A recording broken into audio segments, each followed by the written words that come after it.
Alright, so I apologize for my handwriting in advance. I do write like a first grader, but I really do think this is the best way to present my ideas.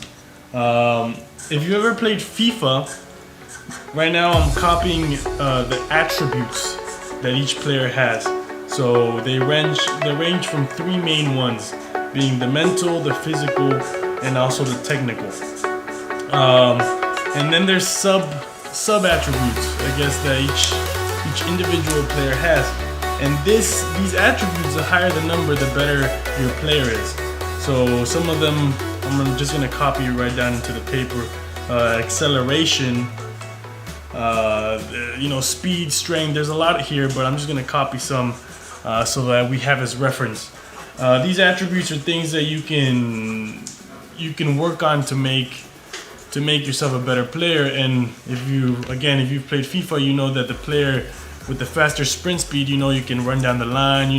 That specific player is more valuable to you. The same is true for yourself. The better you are at a specific thing, the more valuable you are going to be to a team. Then there's also the technical stuff. So right now I put ball control, finishing, shot power, all those things that make you a soccer player.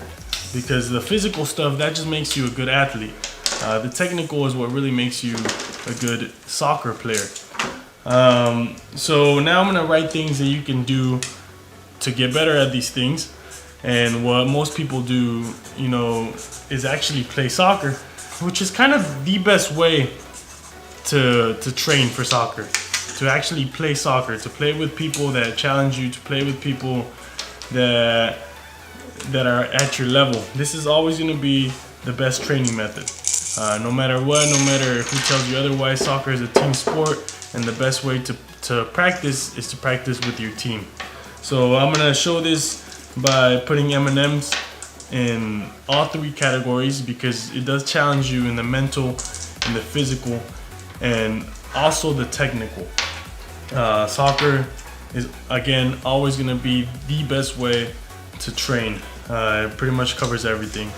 Unless you're training with a team that is just way below your skill level, and right there you're just kind of doing yourself harm. But if you are at a team where you're being challenged, that's really the best training. Next, I'm writing long distance running, and this basically is the most common thing I've heard that people do to kind of add to their training. So they have their team training, and then they go do some running. So this we would show by mainly putting all the M&Ms into the stamina attribute. And this is because when you go long distance running, you're pretty much you're focusing on your stamina. You're not really doing much to your acceleration or your sprint speed, because you're at a certain pace where you're pretty comfortable. If you look at endurance runners, they're pretty skinny. They just focus on that pace, not on their change of pace. So strength training. So when you strength train, or when you hit the gym, that develops you in various ways too. So if we were to show that, for example, I guess the main portion of the M&Ms would go to the strength. But also, if you really think about it, if you're training your core and you're really doing things functionally, then you're gonna become faster. Your acceleration, your sprint speed is gonna improve. You're working on your legs. You're working on that power output. So also your shots, your shot power, and all those things should theoretically increase if you're training correctly. And then if we get more creative with our training, let's say we're doing some technical drills, whether that be going through cones or shooting, but then we're adding some sprints in between. This is something you could do. You could go out and set up your cones, go through the cones, or set up some striker drills, and then in the middle do some sprints. Right away, sprints for soccer are way better than just running. This is because you're working on that change of pace. If you see Messi, if you see a lot of the great players, it's not that they're fast all the time, is that they can go from 0 to 100 real quick. this is what makes soccer players different than just track athletes, I guess, is that we change pace. So in this particular example, you see we do acceleration, agility, we do the whole thing, which is the best thing that you really want. So this is gonna bring us to kind of the concept that we're gonna start talking about. This is the quick introduction that I think really shows you guys what we're gonna start to talk about next. And I call it the economics of soccer training. Trying to get the most out of your training. As you can see, the workouts with the most M&Ms in theory are the best for you, not only for your time, but also for your recovery time and other things. So now that you understand this, let's continue. So 2 things I want you to think about, 2 things I want you to get out of this video. 1, structure your workout intelligently. What I mean by this is don't work out the same muscle consecutively. Don't work out the same thing consecutively. If you like running, if you're gonna do long distance in your workout, don't do it Monday and then Tuesday. Do it Monday, Wednesday, Friday. Really separate your training days specifically to what you are doing.